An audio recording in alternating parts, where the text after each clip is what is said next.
Well, it's come time to start working on my Jeep again. It's spring, the snow is melted now, anyways, as I record this. At the time of me fixing up these rims, though, it it was still there was still snow on the ground. But as you can see, I'm going to start cleaning up the rims. This is what they look like to start with. They're steel chromed rims. That's one of my tools of destruction, anyways. But the goal was just to clean them up and paint them. The goal was black, and I did eventually complete that goal. There's several steps I went through. First step was just using a brush to knock off or clean off all of the super loose stuff, which took a few minutes, but whatever. Next on my list of things to do was remove the old wheel weights, which is what I was doing using the hammer, and I was using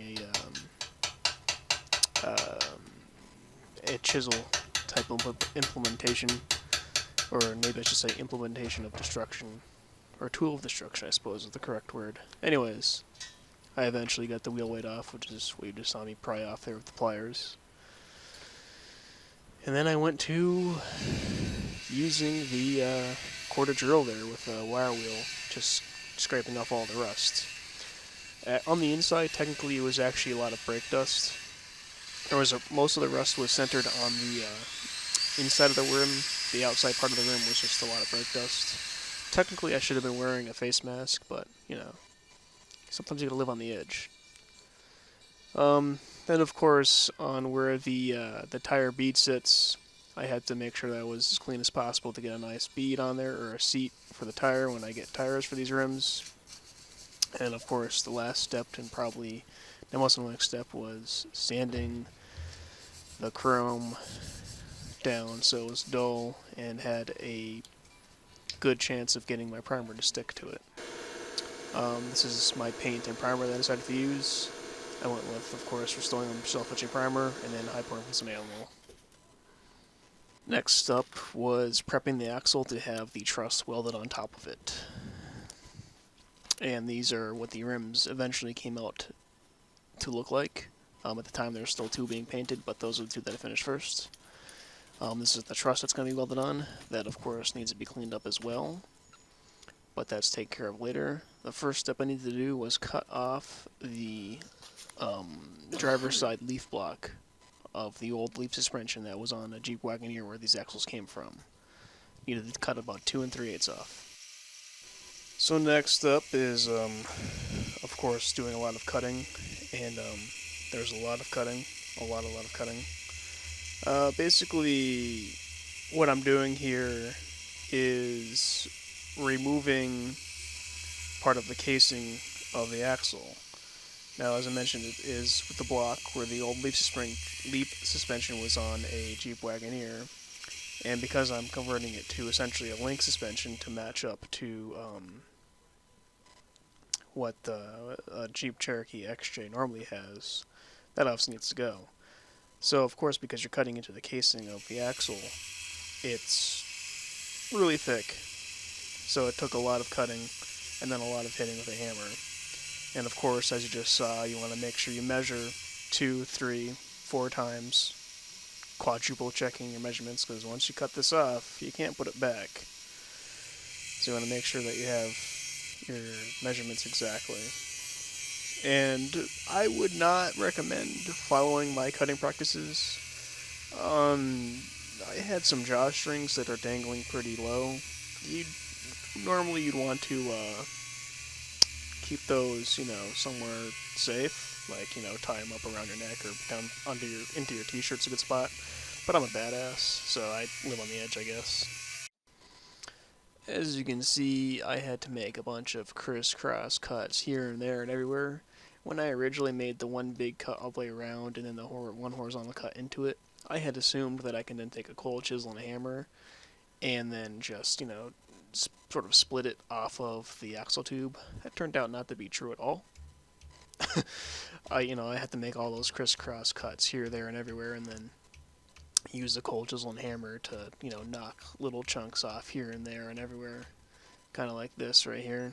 And there was 2 cold chisels I used. There was a small one that I just picked up, and then there was the big one that I had just placed down. So it ended up turning into a little bit more of a hassle than I expected. But hey, I mean, this entire thing's really been one big learning experience in a lot of ways.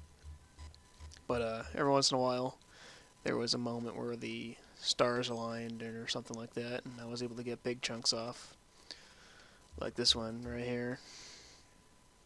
That was a decent chunk that I was able to get off. But eventually, after a lot of cutting, or a lot more cutting, I should say, a lot more hammer hitting, I was able to get down to the last bit, which is what this is right here. It's a nice moment right there when I was finally able to get all that off. Yep, that's my prize. Not bad if I say so myself. So after all that was done, of course I had to go and do a test fit of the truss on top of the axle with it, with that little bit cut off. Well, not a little bit, I guess that decent chunk cut off. There's my delicious pile of metal casing chunks. But this is, at this point right now, what the truss would look like on the axle. It is not completely fitted on there, but just gave me a good idea of what it'll look like and what I had to do next. And that next step was taking care of my breather tube. The stock breather tube that came with this axle from the factory was this brittle thing that was threaded into the top of the case, but it wasn't going to work because it pointed up too much and hit the bottom of the truss. So I had to find this thing and thread lock it in there and then put some RTV around it, and was able to get a much more severe bend on it so that I could sneak a breather line through the side of the truss onto that breather tube. And then this truss is going to be coated with a weld through primer, which is what this is. This stuff is very hard to find. It's a technique weld through primer. Don't ask me the chemistry of how it actually works, I don't know, but it does actually work. I've used it on any of the welding that I've done on the Jeep, whether it's patching floor holes or on my rocker panels. So I would recommend this if you're going to do any body work, like floor patching and stuff like that. So this is what the truss looks like after it's primed. It came out good. I mean, I can't really complain. So after this, it was just sort of getting it prepped for bringing it to the welder that I'm going to have weld the truss onto the axle. All I'm doing here is doing a final fitment after I have everything cut needs to be cut, had the breather tube mounted up where I needed it, and then I was just going to draw in the lines of where all the welding points are, which is what I'm doing here with my fancy handy dandy dollar marker. The reason I'm doing this, of course, though, is just so I could grind off the rusty metal primer that was previously already on there, so then I could get a nice metal-to-metal contact with the truss and the axle, and just do a nice coat of the weld-through primer, pretty much on all the tubes, and or anywhere that I was going to do any welding. And of course, I had to take the lower control brackets and do the same thing. At this point, they hadn't been painted yet, but I needed to still trace out all the welding points and whatnot, so I knew where to ground, or knew a swath where to ground. I actually had ground maybe like a 2-inch swath in each one of these spots, to give my room for adjustments, for caster angle and whatnot. So that's pretty much it. The only thing the last thing I was going to do was just grind off the paint and all the spots that I had marked off, and then throw a coat of the weld-through primer on it.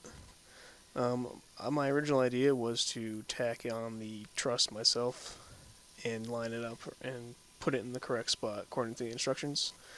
But in talking with the welder, we decided it was a better idea to just bring the axle and the truss to him unwelded, and then we would look at it and read the instructions and, both come to a conclusion where the correct spot where the truss was going to be, and then just let him do all the welding from start to finish, which is what I did. And as I am recording this now, it is a Thursday, and he was supposed to do the welding today on the truss axle setup, and so I could go pick it up on Saturday. And being that the welder is sort of a friend of the family, we were able to get or not we, I was able to get a good deal on having the work done. So that's pretty much it. The next step from here is actually pulling the Jeep up onto the concrete pad and taking it apart. The rear axle is ready to go. I of course need to get tires for those rims up in the top of the screen there. But that's it. I think the next time that you'll see a video, part 13, the Jeep might be coming apart. Stay tuned.